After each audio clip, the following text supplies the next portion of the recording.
Hello friend, मेरे YouTube channel पे आप सभी का स्वागत है। तो आज मैं जा रही हूँ बनाने पूड़ी और मैदे के पुए। मुझे बहुत खाने का मन था, इसलिए मैंने सोचा चलो क्यों ना आज मैं मीठे में मैदे के पुए बनाती हूँ, पूड़ियाँ। तो देखिए मैं आटा चाल रही हूँ। मैं आटा पहले पूड़ी के लिए आटा चाल लेती हूँ, फिर उसके बाद मैं मैदा चालूँगी। मुझे मीठा, मेरे हस्बैंड को भी मीठा बहुत पसंद है और मैदा भी मेरा होली का रखा हुआ था। तो इधर बीच में इतना ज़्यादा डिस्टर्ब हो गई थी। आप लोगों ने मेरा रील्स देखी होगी तो मेरी बेटी एक्सपायर हो गई थी, इसलिए मैं ज़्यादा कोई ब्लॉग नहीं डाल पा रही थी। इतना ज़्यादा डिस्टर्ब चल रही थी मैं, तो इसलिए वह स्टेटस नहीं डाल पा रही थी, कोई ब्लॉग वगैरह नहीं बना रही थी। बट थोड़ा मूड फ्रेश हुआ है तो मैंने कहा चलो कुछ आज बनाती हूँ, करती हूँ बैठे बैठे। तो मैं जा रही थी वही मैदे के पुए बनाने और आटा की पूड़ी। सब्ज़ी वगैरह पहले ही बना ली थी मैंने, तो मैंने कहा चलो इसी का ही ब्लॉग बनाती हूँ। तो देखिए मेरा आटा चल चुका है। अब मैं इसे रख दूँगी, फिर अब मैं आटे को सानूँगी। मैदा मैं बाद में गूँधूँगी, पहले ये पूड़ी का आटा मैं सान कर रख देती हूँ। चलिए मैंने पराठा निकाल लिया है, मैं जा रही हूँ आटा गूँधने। ये मेरा आटा गूँध रहा है। थोड़ा थोड़ा पानी डाल के आटा गूँधूँगी, क्योंकि ज़्यादा एकदम से डाल दो तो गीला हो जाता है फिर, इसलिए थोड़ा ही डालूँगी पानी। देखिए मेरा आटा सन रहा है।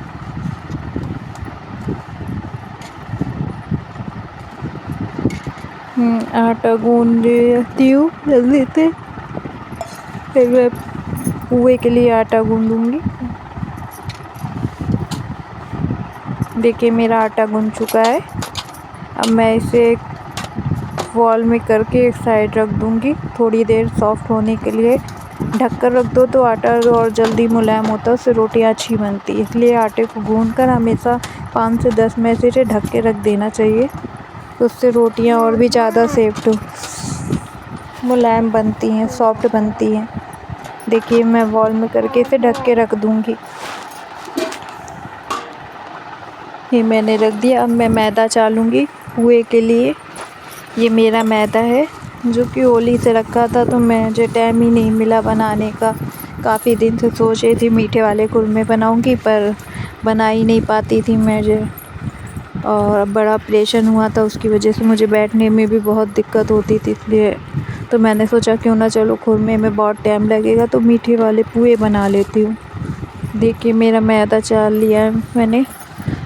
इसे मैं 3-4 बार अच्छे से चालूँगी, क्योंकि इस काफ़ी दिनों से रखा है तो इसमें कीड़े वगैरह हो गए थे थोड़े से, तो मैं इसे अच्छे से चाल लूँगी कि कोई कीड़े वगैरह ना रहे। ये देखिए मैं इसे 2-3 बार चालूँगी अच्छे से, इसे चाल कर तब मैं इसे सानूँगी, क्योंकि काफ़ी दिनों से रखा है इसलिए ख़राब ना हो गया, थोड़े कीड़े वगैरह हो गए होते हैं इसलिए।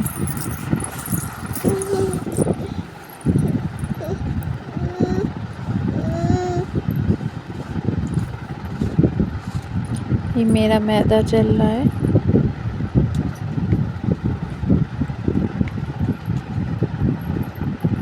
इसे अच्छे से चाल लो तो ज़्यादा सही है, क्योंकि काफ़ी दिनों से रखा था मैंने, इधर देखा भी नहीं इस बीच।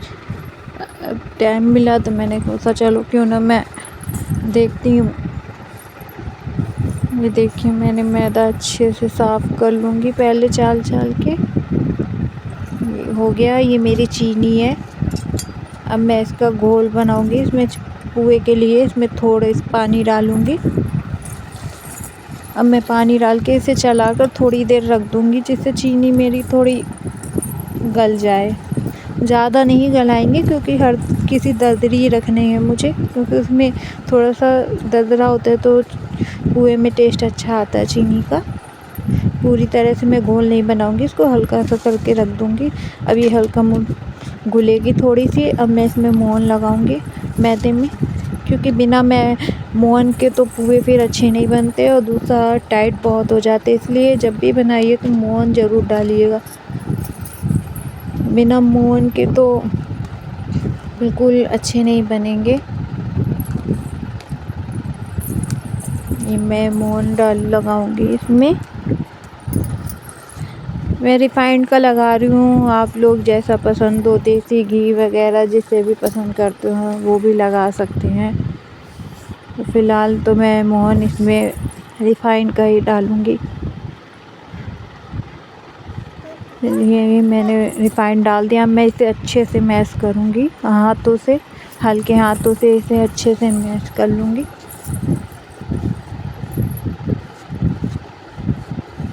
ये देखिए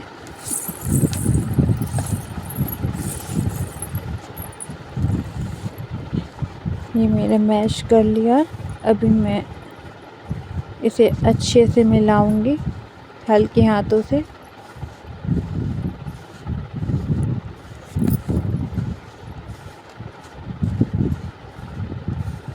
इसे हल्के हाथों से ही ऐसे मैश करना है पूरे में, जब तक अच्छे से रिफाइंड मिल ना जाए तब तक इसे हल्के हाथों से ऐसे ही मिलाना है।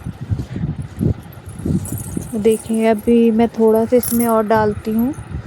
जितना मोहन अच्छे से डालेंगे उतने खुसखुसे बनेंगे, नहीं तो बहुत टाइट हो जाएंगे अगर मोहन अच्छे से नहीं होगा। तो देखिए ऐसे मोहन डाल के ऐसा आटा हो जाना चाहिए। ये देखिए अब मैं इसमें चीनी का ये घोल डाल के तब मैं इस मैदे को गूंदूंगी।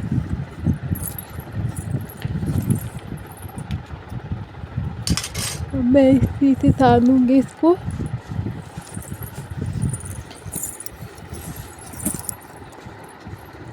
थोड़ा थोड़ा ही पानी डालें, वैसे तो मैदे में बहुत पानी लगता है पर मैं थोड़ा थोड़ा ही डालूंगी क्योंकि गीला हो जाएगा तो, और मेरे पास मैदा नहीं है इसलिए मैं थोड़ा थोड़ा ही डालूंगी। और चीनी जो नीचे बैठी हुई है वो डाल लूँगी, उससे खुसखुसापन अच्छा आता है। तो अब मैं डाल के थोड़ा थोड़ा सानूंगी। वैसे तो मैदे में बहुत पानी लगता है, जितना गूंदो उतना ही पानी पर हिसाब से डाल लूँगी मैं, क्योंकि गीला हो गया तो और मैदा नहीं है मेरे पास तो मैं थोड़ा ही थोड़ा डाल के गूंद रही हूँ।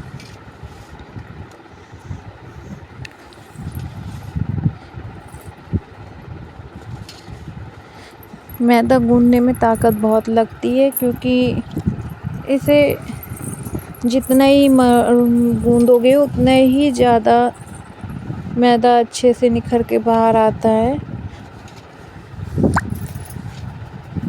इसे जितना ही अच्छे से मैश करो, मीशो गूंदो, उतना ही अच्छा मैदा गूंदेगा। ये देखिए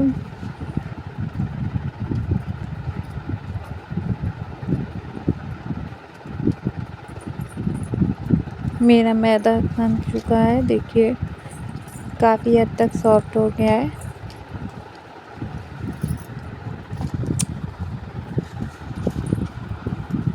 वो मेरा मैदा सन चुका है, काफ़ी हद तक गूंद लिया है मैंने।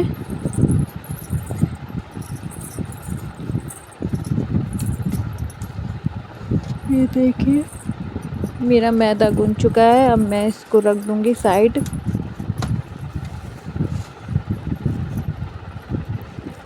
अब मैंने कढ़ाई चढ़ा दी है, पहले मैं पूड़ियाँ निकालूंगी उसके बाद ही मैं वो बनाऊंगी पुए, क्योंकि फिर रिफाइंड में मीठापन आ जाता है हल्का सा, तो फिर मैं पूड़ियाँ भी मीठी मीठी लगेंगी, इसलिए पहले मैं पूड़ियाँ निकालूंगी बाद में पुए निकालूंगी।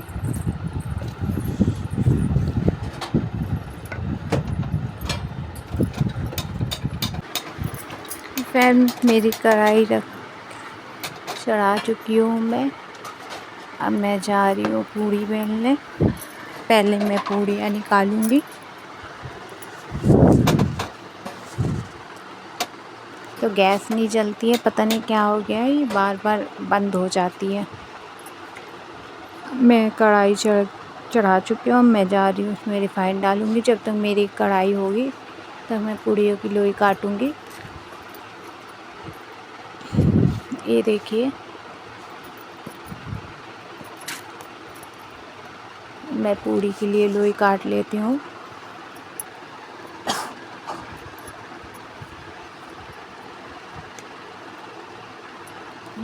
पूड़ी की लोई है। मैंने लोई आटे की काट ली है। ये देखिए, पूरे आटे की मैं लोई काट लूँगी, फिर उसके बाद पूड़ियाँ बेलूँगी। ये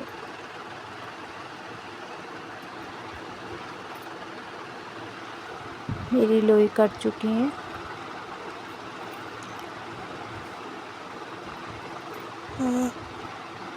मैं अब मैं पूड़ी बेलती हूँ जल्दी जल्दी। पहले पूड़ियाँ निकालूंगी, टाइम भी बहुत हो चुका था क्योंकि मम्मी भूखी थी। ये देखिए मेरी पूड़ी। चलिए मैं आप लोगों को निकाल के दिखाती हूँ एक पूड़ी।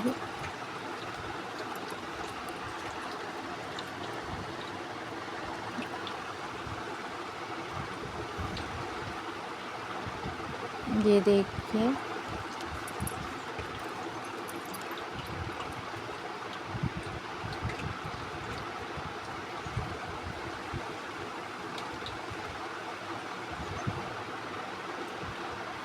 ये मेरी पूड़ी निकल चुकी है।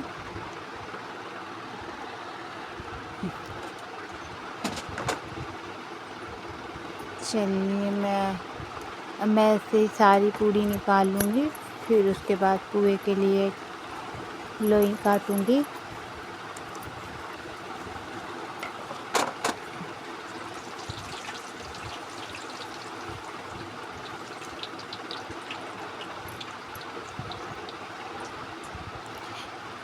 मेरी पूड़ी निकल रही है।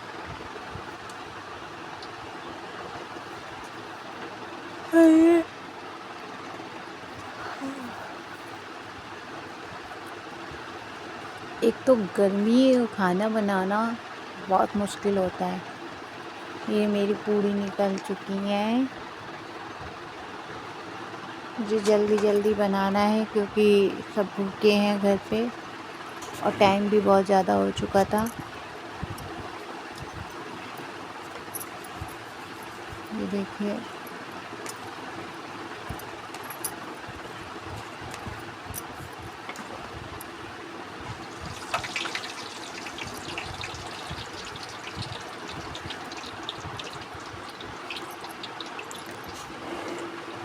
इतनी ज़्यादा गर्मी में दिमाग ख़राब होता है। खाना बनाना सबसे ज़्यादा तो बहुत ही ज़्यादा मुश्किल होता है। मेरा सिंदूर भी सब बहा जा रहा है। तो चलिए मेरी पूड़ी बन चुकी है। देखिए सारी पूड़ी मैंने निकाल ली थी। अब मैं जा रही हूँ पुए के लिए,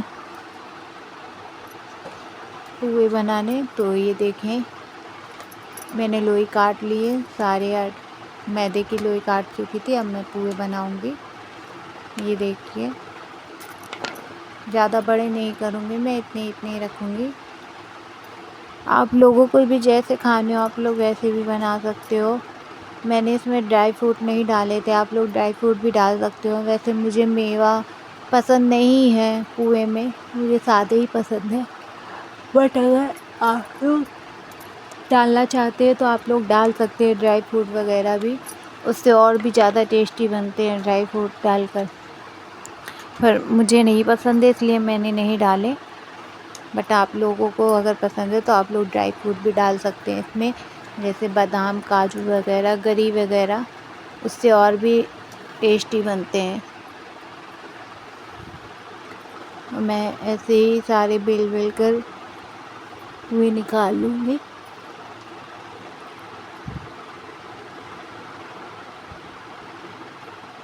लोई बहुत छोटी थी तो इसलिए मैंने सोचा थोड़े से बड़ी कर दूँ, क्योंकि हल्के से मुझे मोटे ही रखने थे थोड़े से, क्योंकि मम्मी जो है उनके दांत हैं नहीं तो उनके दांतों से टूटते नहीं हैं, इसलिए मुझे थोड़े से हल्के से मोटे रखने, इसलिए मैं थोड़ी सी लोई और बड़ी कर दूँगी। ये देखिए,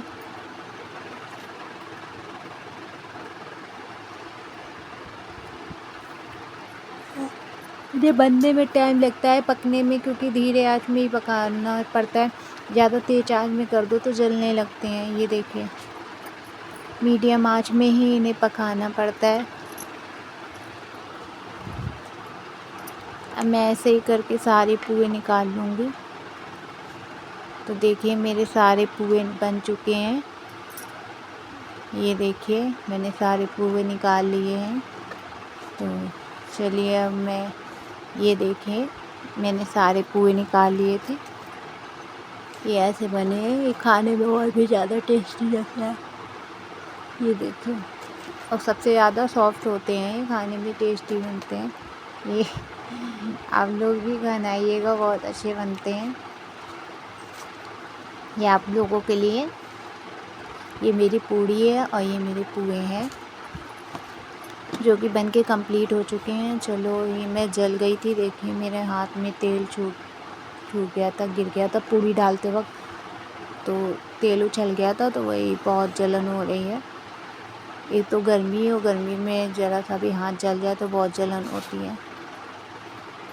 गर्मी बहुत तेज़ है। देखिए मेरा सिंदूर वगैरह सब बह चुका है, पसीने से मैं भीग चुकी हूँ। ये मेरा सूट तक गीला हो गया पसीने में, इतना ज़्यादा गर्मी है। एक तो मैं बैठ नहीं पाती हूँ, ऑपरेशन की वजह से मेरी रीढ़ की हड्डी बहुत दर्द होती है, तो मुझे बहुत प्रॉब्लम होती है बैठने में। मैं बैठकर बहुत मुश्किल से ही खाना बनाती हूँ क्योंकि रीढ़ की हड्डी बहुत दर्द होने लगती है मेरे बैठे बैठे।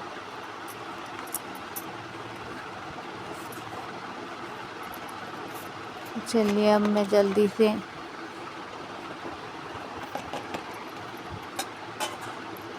गैस वगैरह पोंछ लेती हूँ। इसे मैं साइड रखूँगी सबको, फिर मैं मम्मी को जगाऊँगी जाके खाने के लिए, क्योंकि काफ़ी लेट हो गया था खाने के लिए भी। एक तो गर्मी की वजह से बहुत दिमाग ख़राब है।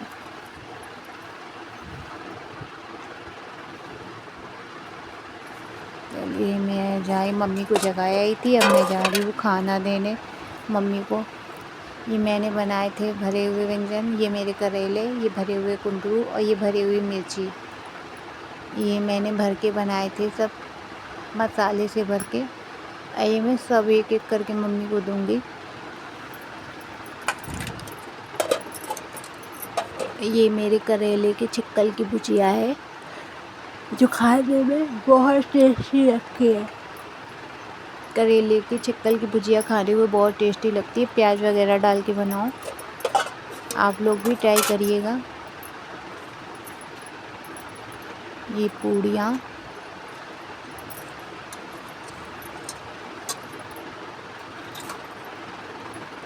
मैं मम्मी की थाली लगा रही हूँ, मैं उन्हें पहले खाना दे दूँ फिर मैं बाद में खाऊंगी। ये इनकी थाली लग चुकी है मम्मी की, तो देखिए मम्मी की थाली लग चुकी है और ये मैं मम्मी को दे दूँ खाने के लिए पहले। तो गाइस उनको मैं दे चुकी हूँ, अब मैं जा रही हूँ खाने। देखिए मुझे करेले नहीं पसंद है इसलिए मैं ये खाऊंगी, आप लोग भी खाइए आके। ये देखिए आप लोग भी खाइए मेरे साथ आके, और प्लीज़ मेरी वीडियो अच्छी लगे तो मेरे चैनल को लाइक और सब्सक्राइब करिएगा, और आप लोग भी एक बार ऐसे ट्राई करिएगा बनाकर, बहुत अच्छी लगती है। ये आम की चटनी और भरे हुए कुंदरू करेले के छिक्कल, कभी आप लोग भी ट्राई करिए ऐसी रेसिपी बनाकर। तो मेरे चैनल को ऐसे ही लाइक और सब्सक्राइब करते रहिए, मुझे प्यार देते रहिए कि मैं और भी आगे अच्छी अच्छी वीडियो ऐसे बना सकूँ, डालूँ आप लोगों के लिए। पर जब आप लोग मेरा सपोर्ट करोगे तभी मैं आगे कुछ करूँगी। चलिए थैंक यू सो मच।